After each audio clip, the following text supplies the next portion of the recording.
Hey brand builders, before we go any further today, I want to tell you about one of my other favorite marketing podcasts I think you'll really enjoy. Believe it or not, it's a fun and funny podcast about email marketing called The Email Marketing Show.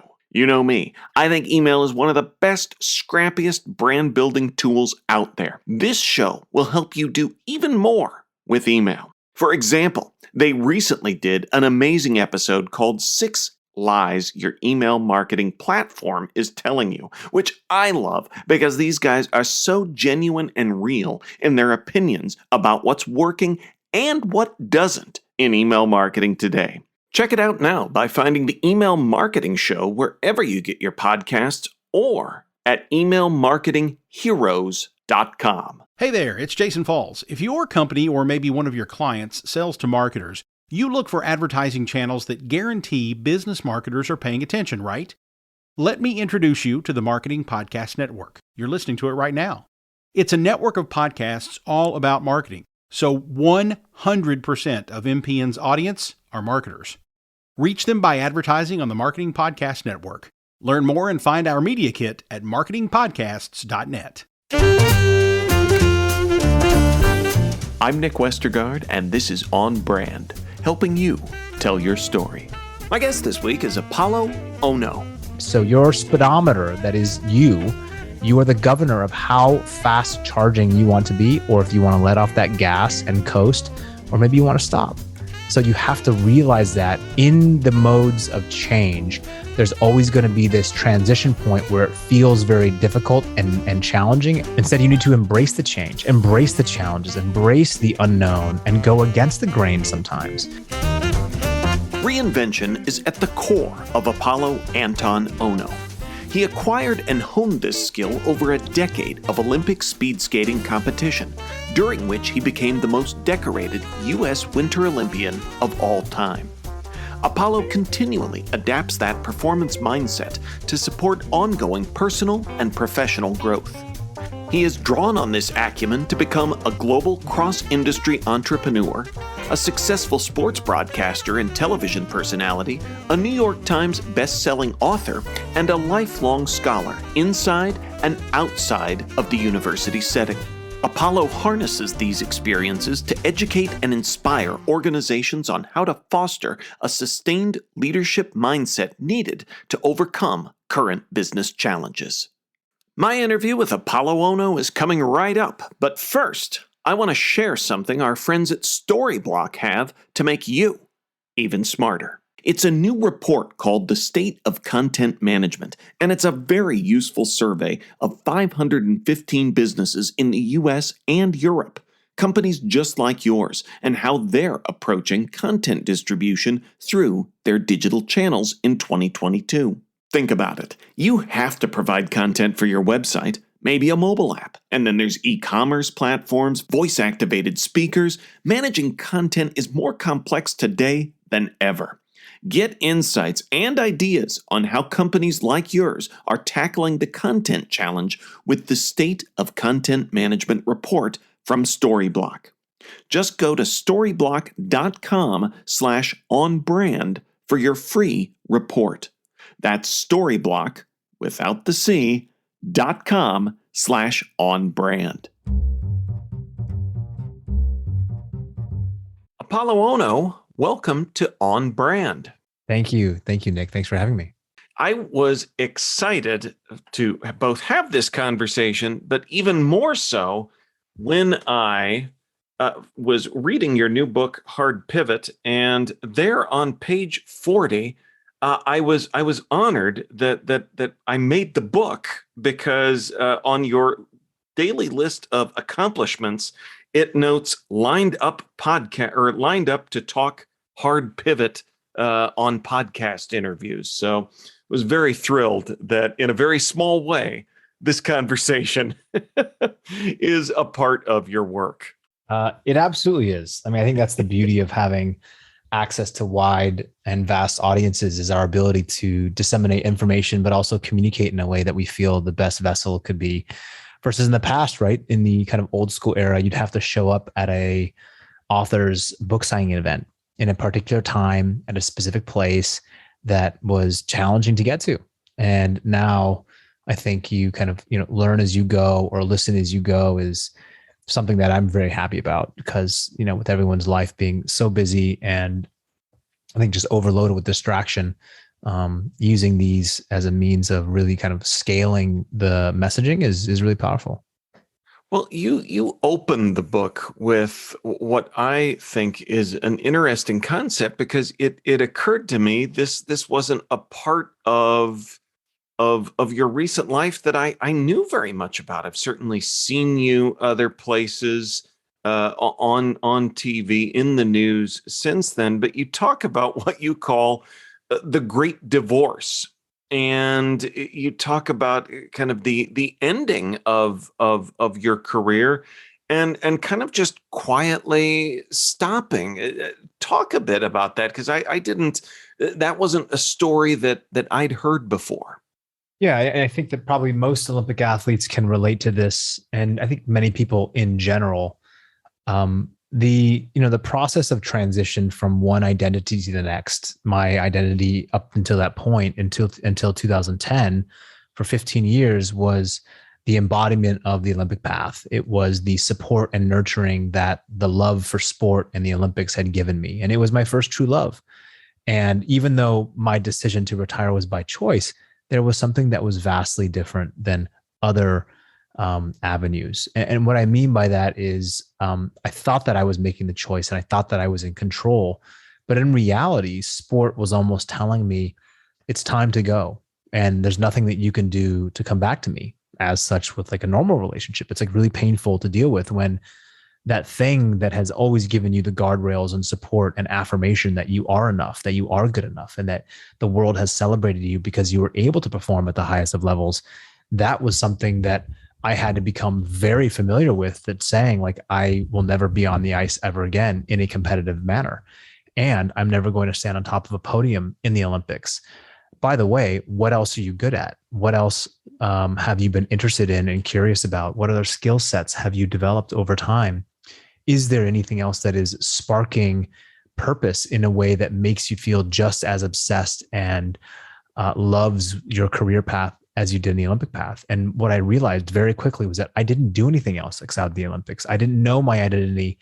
I did not know my identity outside of, what previously people had thought about, because I had been staring from the top down at the largest facet of my personality and my being. And I wasn't focused on the attributes. I was only focused on what was on that business card.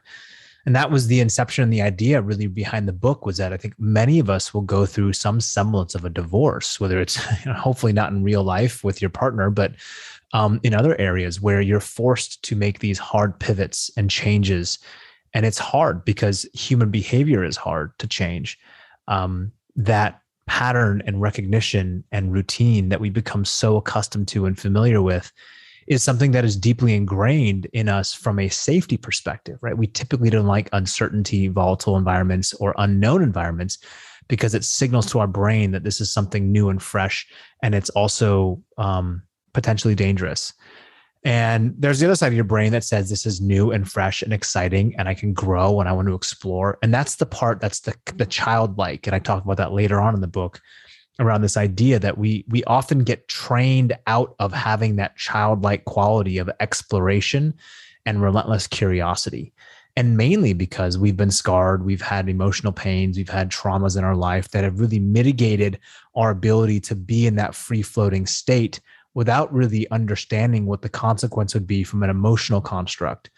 And so in 2010, when I did retire, my great divorce was like 4 years long, where I was constantly going back in between the two, the strongest prison in the world, which was between my 2 ears, and trying to break free in a way that says like, who are you living for? What are you living for? What are you pursuing? What is actually important to you fundamentally? And can you pursue something that will give you that semblance of fulfillment because you feel like you're purpose driven? And that was a deep conversation to have. And while I wore the poker face throughout my entire career, even after I retired, internally, there was a lot of conflict and confusion. And I know that other people have faced the same way, where they have these feelings and thoughts of being less than, having insecurities, feeling like imposter syndrome is taking over their life, or just simply just not believing that they can do anything else except for what they did previously in the prior 10, 15, 20 years. And my answer is you can. Your perception of reality, the challenges, the opportunities that will come your way are up to you to decide on how you choose to make them essential parts of your path. Well, and you talk about the level of detail was something that really drew me in because, as you said, in looking at what else there is, you talked about even the way your day was structured, what you would wake up and do, what you ate, all of these different things. So, where do you start with what's a really blank page? And without, I love the parallels to being a child that you get to later, but as very serious grown-ups, we don't have a lot of tools for curiosity, for finding that purpose. I think it starts first and foremost with kind of a call it a self. Taking a self-inventory, right? Like the self-acceptance that I didn't grow up with, by the way, in any semblance of the form, is an ability to transparently look in the mirror and see you for who you are today. And it's an uncomfortable sight, right? Many of us, including me, are very dissatisfied or have been dissatisfied with who they saw in the mirror. Oh, you're not where you need to be. Oh, the world expects you to be here. Oh, whatever they may be. You can't change those things in that real time. You can only make the decisions moving forward to start to improve upon them. But it first starts with that acceptance of oneself. And I think that's a really overlooked part where you can fully accept yourself in all of these qualities, all of these inconsistencies and self-doubts and fears of failures. And then you can make a decision to say, okay, now how do I move on beyond that? Finding your purpose is merely a means of identifying with what you deem to be the most important in your life. What are the things that you feel are naturally gifted to you? What are things that you love to do? What do you feel that you don't like? And how can you kind of create this ikigai-like, Venn diagram to where you're in the middle of something that gives you happiness, you're really good at it, makes you feel purpose-driven, you're getting paid for it in some way. I think those are really, really important, right? So finding your purpose is something that I think many of us have had challenges. And it's important to have that conversation of what do I believe the universe or this world or God wants for me, and what do I want from this world, universe, God? What do I want for this life? And are they in alignment? I always say that, gratitude is kind of the root and the fundamental principle there, because then it transfers into giving, which I think helps us really understand what's actually motivating us versus like this fear of other people's opinions or, going along and living for someone else in our life. So I think, finding our ikigai, so to speak, is something that's really, really unique. It's a way that we can diagram, I think, to figure out kind of like what are the three key elements of your life purpose? Like, what are you good at? What do you love? And what do you think the world needs in some capacity? And that's hard, right? Because many people are in positions and career paths that perhaps they have no real interest in, and they're able to squeak by because they're grinding. And that's also okay. That's a part of the current chapter that you are on. But again, you're always able to make a decision and a choice of how you want the next chapter to begin. Say more about the concept of ikigai, because I had not been familiar with that prior to reading this, and I think it is a really, really useful concept in answering some of these challenging questions. Yeah, this is not my thesis. This is things that I have been able to extrapolate over the years of reading and philosophers. Basically what it is you want to, on a piece of paper, diagram out, meaning you want to create these, 4 circles, to just, you can do 3 as well, but really depending on kind of how you view yourself in your current career path. And so you want to ask yourself questions around like, what are you good at? What do you love to do? Like, what's important to you, and what do you feel aligned there? And then what do you think that the world needs or your family needs you to do? Right? You can put those things, and they overlap. Right? So these 4 circles in the middle is this kind of sweet spot, I think, that really allows you to kind of align in a significantly better way, in the same way. And I found my kind of ikigai and my life purpose through others, through my ability to communicate and articulate very similar feelings and emotions that many others have had, even though they've never stepped foot on the ice or the Olympic podium. We are still human beings, and we still have these internal conversations. And so I knew that I wasn't alone, and I want them to know that they are also not alone. And so a part of this process is really dealing, I think, with not only who you are right now, but also identifying and affirming those strengths that you have. Those abilities will truly, truly peek through and shine through when you're not so focused on all of your weaknesses. And so that phenomena is basically designed by living, right? Like, you want to design your life by focusing on your strengths. And yes, you can always improve upon those, those weaknesses. But I think overall, it's being mindful of where your mind is going, because your energy will flow to follow. On Brand will be right back after this. Hey there, it's Jason Falls. If your company or maybe one of your clients sells to marketers, you look for advertising channels that guarantee business marketers are paying attention, right? Let me introduce you to the Marketing Podcast Network. You're listening to it right now. It's a network of podcasts all about marketing. So 100% of MPN's audience are marketers. Reach them by advertising on the Marketing Podcast Network.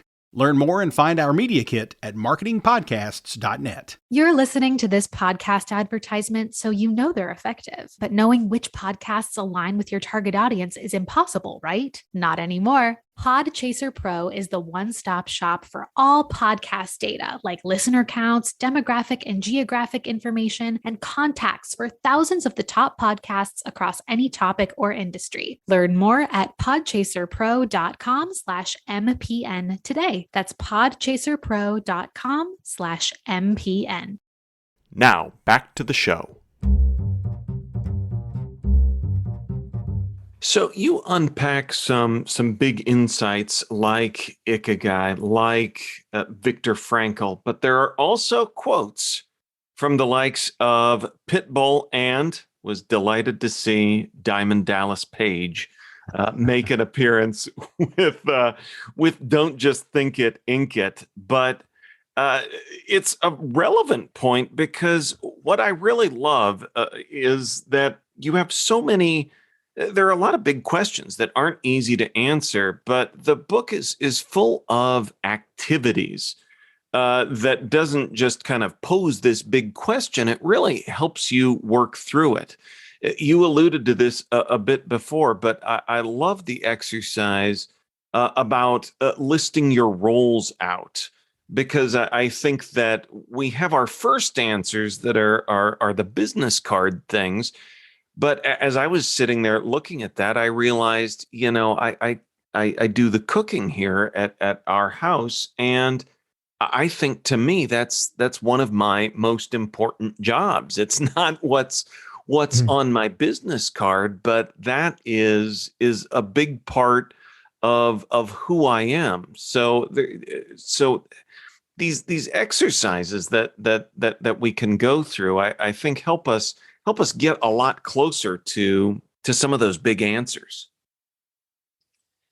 I think you're absolutely correct. I mean, look, I think ultimately, there's career paths that people talk about around, if you're having fun, you'll never work a day in your life. I don't know if that's necessarily true. I mean, for some people, they've been gifted that, and that's incredible. But I know for sure that doesn't work for me. I'm doing a lot of things that I don't want to do that are really hard, and I'd rather be doing something else. And that's okay. That's a part of the process. Like, we need to constantly, as one of the quotes in my book, be thrown out of the nest continuously to feel alive and fully live. Right. And that means, like, we must push outside of the comfort zone. We have to go into the area and the arena where there is unfamiliar territory. There is an uncertainty in the air. And that's what helps us grow and adapt and transform into the person that we know that we could become. One of my favorite quotes of all time, and I talk about this often in many, many other podcasts, is this quote by Douglas Malloch. And I'm not sure if you are familiar with this poem that he had written. And I'd love to share it with you, and hopefully, it also resonates. And it's called Good Timber. And I'd love to just read this to you, because I think many people will probably like this. And some of your listeners have probably listened to this before. But the tree that never had to fight for sun and sky and air and light, but stood out in the open plain and always got its share of rain, never became a forest king, but lived and died a scrubby thing. The man who never had to toil to gain and farm his patch of soil, who never had to win his share of sun and light and sky and air, never became a manly man, but lived and died as he began. Good timber does not grow with ease. The stronger wind, the stronger trees. The further sky, the greater length. The more the storm, the more the strength. By sun and cold, by rain and snow, in trees and men good timbers grow. Where thickest lies in the forest growth, we find the patriarchs of both, and they hold counsel with the stars, whose broken branches show the scars of many winds and much of strife. This is the common law of life. And I read that probably, Nick, I probably read that like 3 times a week, because I'm constantly reminded by the human experience to do hard things, to adapt to uncomfortable situations, and to perceive this life as a gift as it's been given. But we have to be able to persevere and continue. So hopefully that's helpful to people. I love the message in the heart of that too, about the striving, the work. You spend, and obviously given your career of striving towards achievement and excellence, but in life we can end up in this kind of binary of winning and losing. And you spend a lot of time talking about the learning, and it makes me think of the striving in that poem, and that there's something that comes out of that, and that just looking at that as losing feels like a missed opportunity. Yeah, I mean, look, missed opportunity is real, and that's okay. I think maybe like a deeper question that maybe we should be asking is,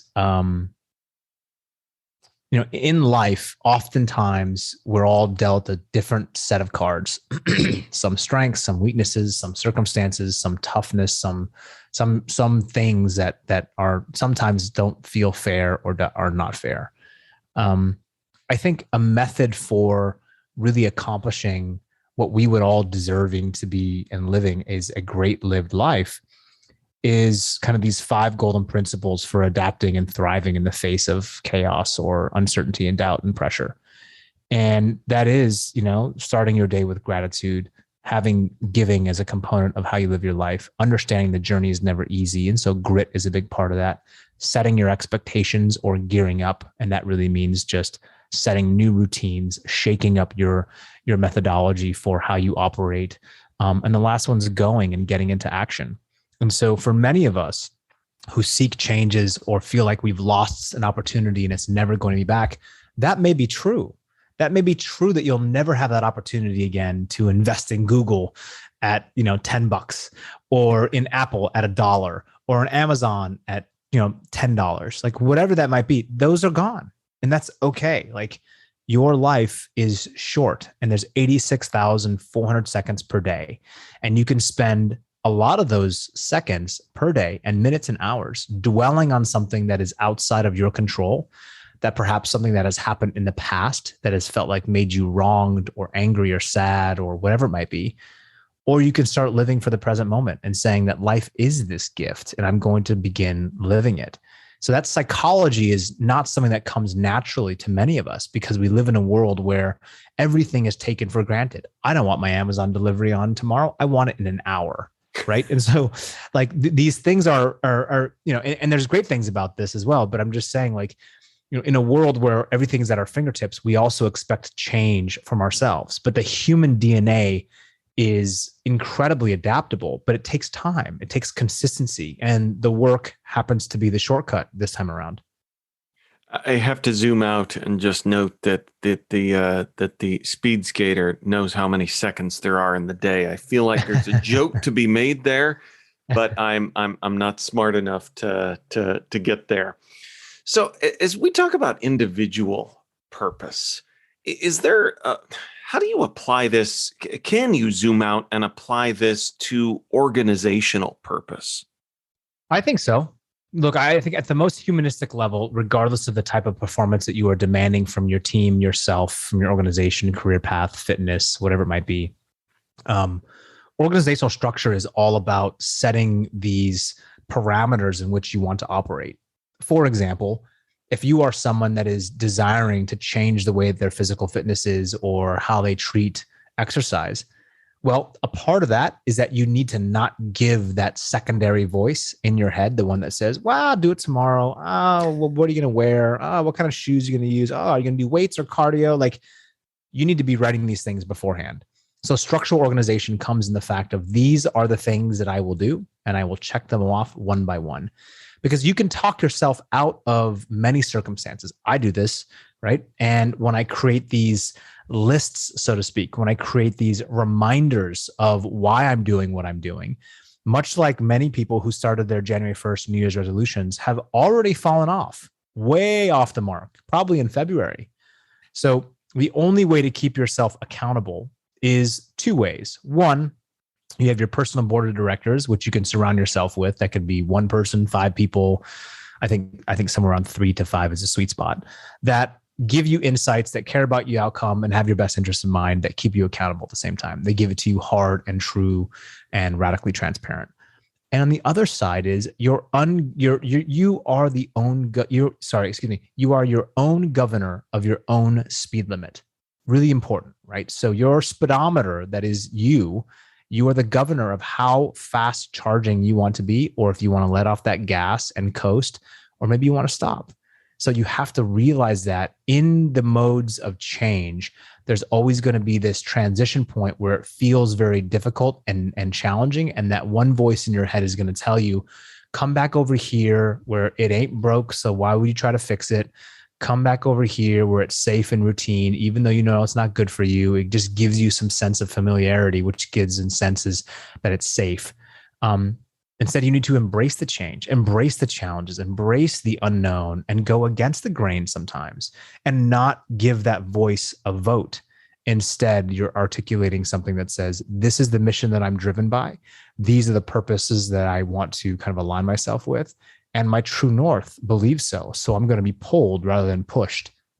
I love the idea of being the governor of your own speed limit. That is a great note as we start to wrap things up. This being the On Brand podcast, it is my turn to ask you, Apolo, for a brand that has made you smile recently. Oh, there's a lot of brands that have made me smile. To be completely open with you, the publisher for my book is called Sounds True, and they have a partnership with Macmillan as the distributor. And Sounds True is this unique publisher. They're not like super large, but they're really focused on uplifting the world, higher states of consciousness, helping us identify with what is the most important thing in our life and how do we live in a more holistic way. And so as I go through my own healing and transformation and personal development process, it made me smile to know that there are many people who are dedicated to helping all of us live more fruitfully, healthier, more fulfilled, so that we can show up fully. That is awesome. Apolo, where can folks go to learn more about who you are and what you do? Yeah, you can follow me on Twitter at Apolo Ohno, on Instagram at Apolo Ohno, and then, of course, on my website, apoloohno.com. That's just one L, Apolo. Awesome. Well, we will link up to all of that in our show notes. Apolo, thanks for being on brand with us. Thanks, Nick.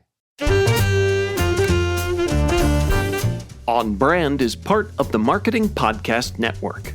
If you like what you're hearing, if we've made you smile, you can always listen free on Spotify, Apple Podcasts, or whatever your favorite platform may be. And please take a moment and rate and review the podcast to help others find the show.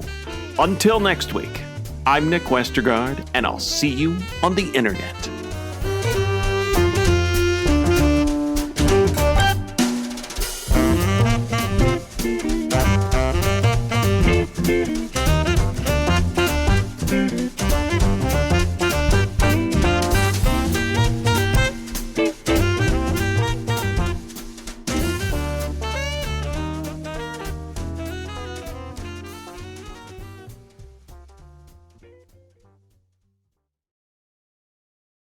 This podcast is heard along the Marketing Podcast Network. For more great marketing podcasts, visit marketingpodcasts.net.